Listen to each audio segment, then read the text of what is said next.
Yeah, and oops.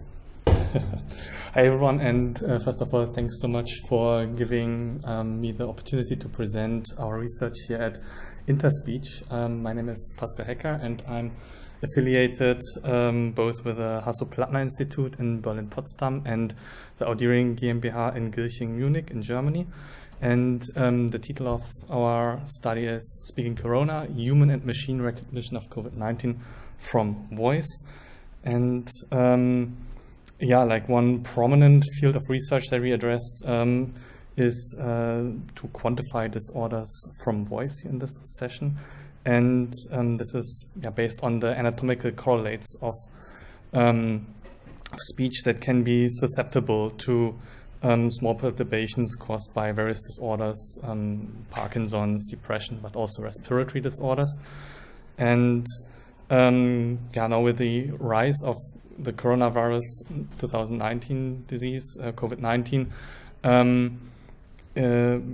like this disease came also into focus for this field and also of interest for us. And COVID-19 has the specialty that it has quite some heterogeneous symptom manifestations. So some causes are, of course, famously asymptomatic, but most causes are showing some respiratory and systemic symptoms, and these affect then the lungs, vocal folds, vocal tract, and the nasal tract. And overall, there's big hope also, as we saw in the two COVID-19 speech-based challenges today, to develop some system for large-scale and non-invasive screening. We were also considering a different aspect in this regard, the one of human raters, because at least from experience, it seems quite intuitive that humans might be able to tell a person with a respiratory condition apart from one without. So if you think of calling a friend who just caught a cold, you're probably likely to tell that they caught a cold, because if they have a clogged nose or a hoarse voice, like you notice really these symptoms quite prominently only on, for example, a phone call. But we went so far and were wondering if human raters could be trained and then able to distinguish COVID-19 from other respiratory disorders from voice only. And as already outlined before, COVID-19 has the problem in the sense that we have a high symptom similarity with a common cold or influenza. So we created a small but quite carefully balanced data set. And in this data set we have, we have three different groups of speakers. We have first 13 symptomatic COVID-19 positive tested speakers, and those we matched quite carefully according to their age, gender, and their exact symptoms, like systemic and respiratory symptoms, to 13 COVID-19 negative tested speakers. And we also supplemented that with 13 COVID-19 negative tested asymptomatic speakers.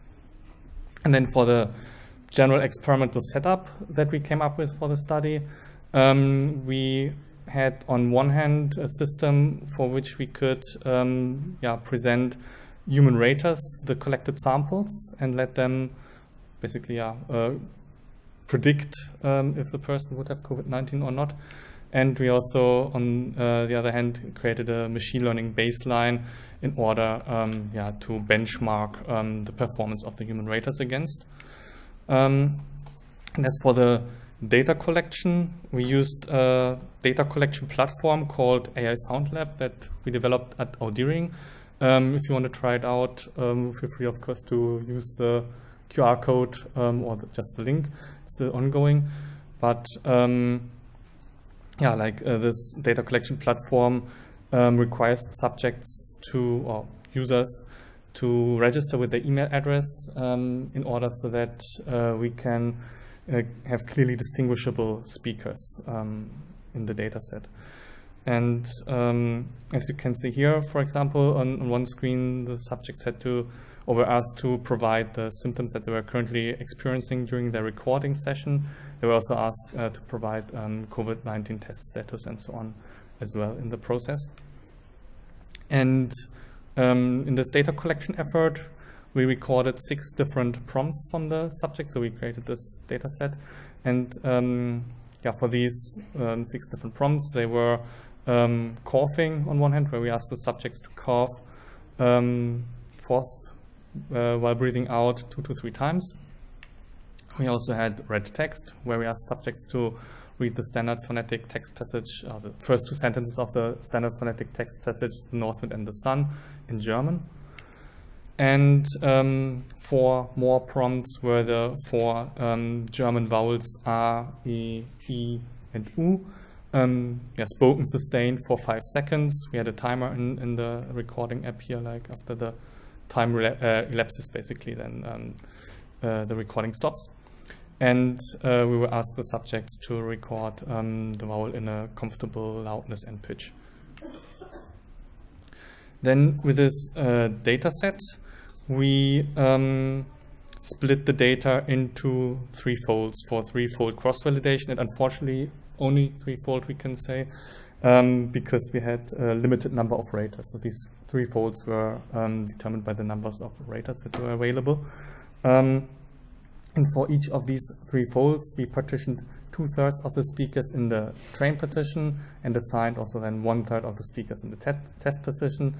And as I said, we have quite certain identifiers due to the email address registration of the subjects, and took carefully care that we were not having any overlap between speakers between these different folds. For the human raters, we used iHearUPlay. iHearUPlay is a web browser-based platform for annotation tasks, and we had 15 raters available for the studies, all employees from audEERING and the University of Augsburg, and blind to the whole research question that we were addressing. And we assigned 5 raters for each of the 3 folds, respectively. As for the train procedure, like you can see a screenshot of iHearUPlay, how this looks like, how the interface looks like for the speaker. Though first, we were advancing prompt-wise, so we presented first in the basically training segment all train samples, or 2/3 basically of the speakers of the respective fold of the train samples to the raters, and let them see the ground truth labels, but not the class distribution. And after they listened to all the train samples, they advanced to the test samples of 1 prompt, and listen to the respective test sample. As you can see here, they had the choice to rate, they had the forced choice task for rating the sample by saying that they thought that the speaker was COVID-19 positive or negative, and as well give a judgment of the certainty of the judgment of the rating, like where they could say if they were sure, somewhat sure, or unsure in their rating. And for the statistical analysis, we tested if human raters would perform better than chance level. And chance level was set to a value of 0.5 because the raters were blind for the class distribution. But they were also informed that also COVID-19 negative tested speakers are in the train and test set respectively, so that just having cold symptoms would not be an indication for COVID-19. We evaluated the prompt-wise performance and the speaker-wise performance. As I said, like the samples were presented according to the prompts, but for a realistic or like application system, it might be realistic that the rater would rather listen to all the samples of 1 speaker, and this we did by majority voting. Then for the machine learning baseline, we used the compare feature set and OpenSmile to extract, like compare features basically. We used also standard linear kernel support vector machines and the same 3 folds that we present to the raters. We calculate the class weights, which are inversely proportional to the class frequencies to combat the class imbalance that we're having. And calculated unweighted or optimized for unweighted average recall. And as for the speakers, we measured the prompt-wise and the speaker-wise performance.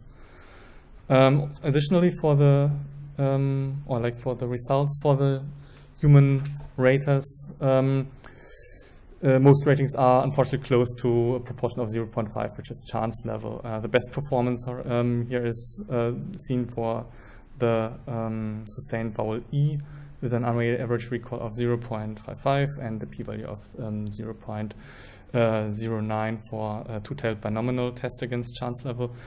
Regarding the speaker-wise performance, the aggregated judgments here, we get an UAR of 0.52 and p-value of 0.06. So not hitting the significance boundary. As for the machine performance, also the support vector machine is only performing close to chance level. This best performance being the one for red text with an UAR of 0.63. And speaker-wise aggregated judgments are having an unweighted average recall at least of 0.58. And this is also visualized here, where we displayed the unweighted average recall from the speakers, from the raters, sorry, from the human in this plot and the machine. And the bottom line is really like that. It looks quite like chance level, unfortunately.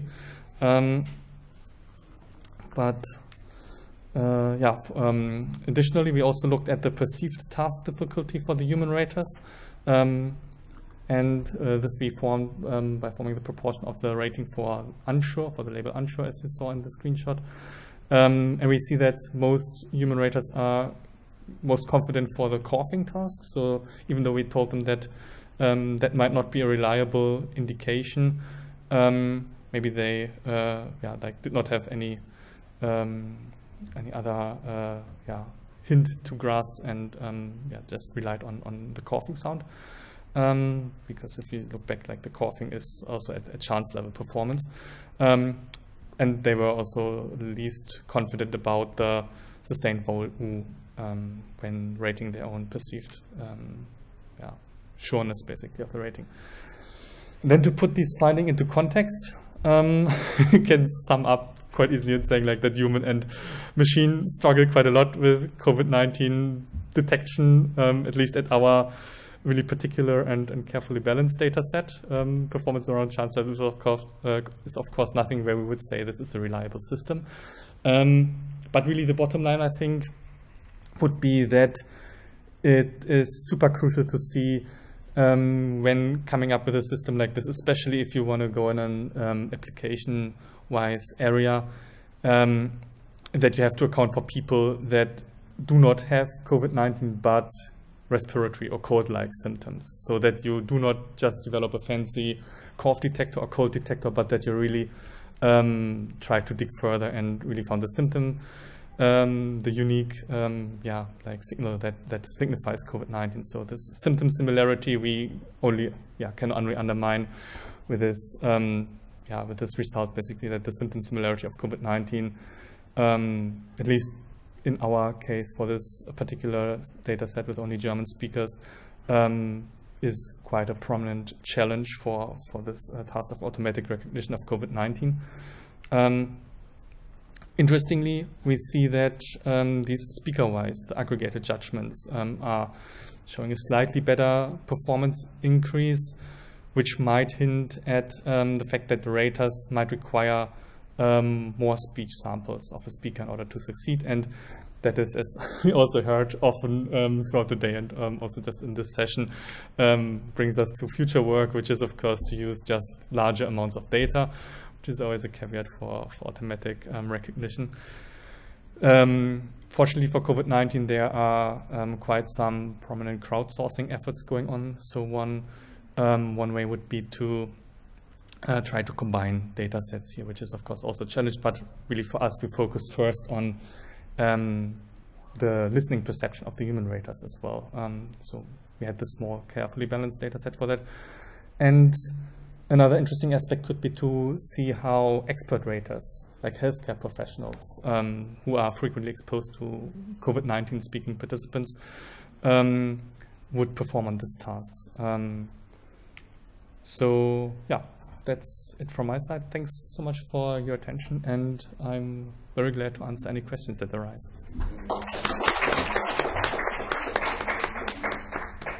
Thank you very much. Are there any questions from the audience? Yes, we have one.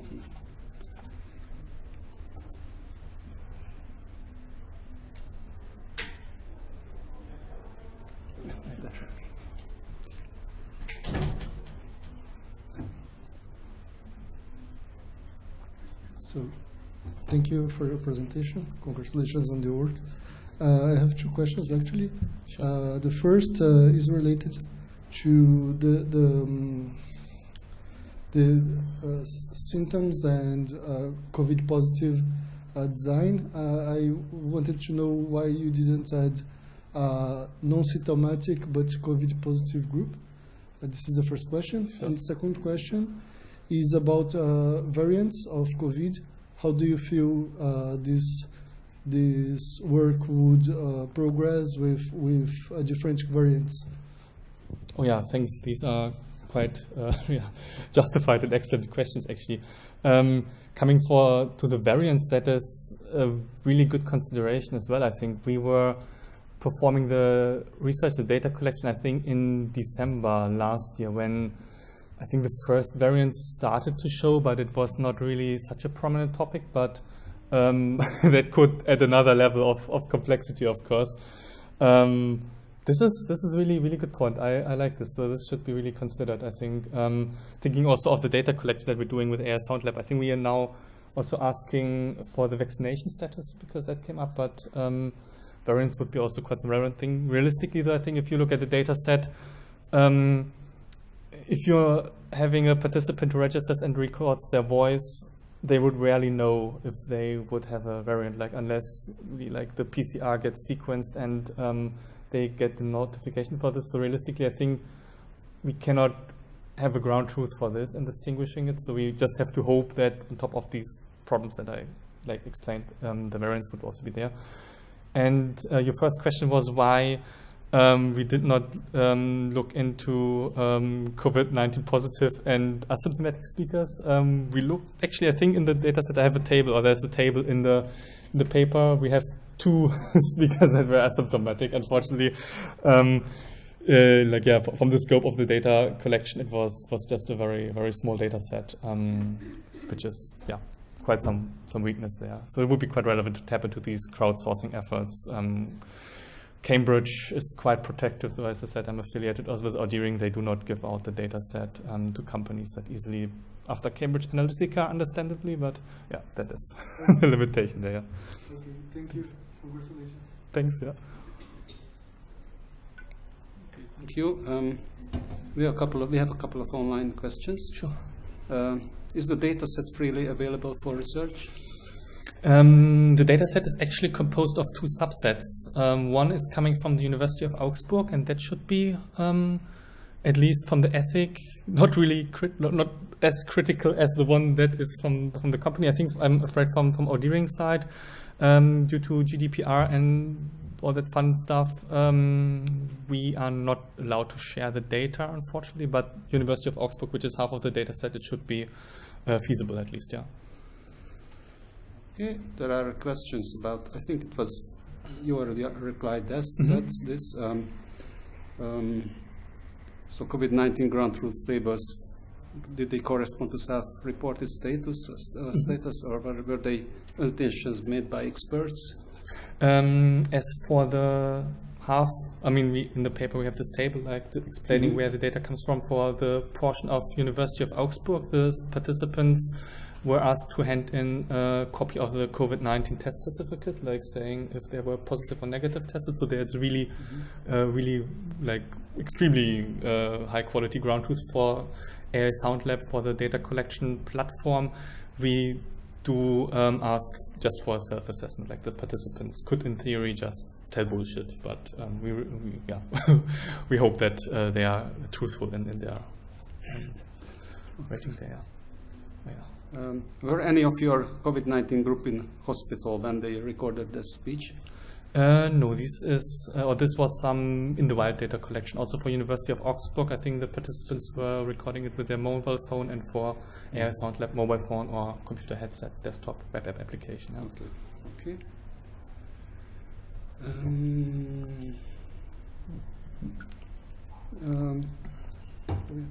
We got another one in the audience. Okay, then let's if we got time.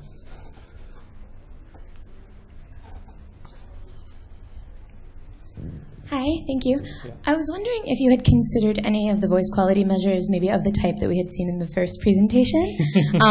Just comparing actually the COVID positive data set and the COVID negative data set to see if there's actually anything empirically different between them.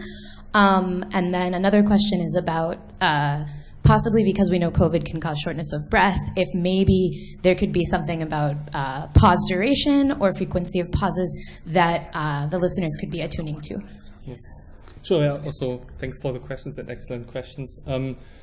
We have actually a separate publication that we are referencing to, or there are two publications that we reference to in the paper that do exactly that, like that look into manual acoustic correlates, as I said, like the relevant features, significance of individual features. And there are some prominent findings. So I would have to look. I would have to look it up, but it's in the paper for sure. And the second question was Pause duration and frequency of pauses.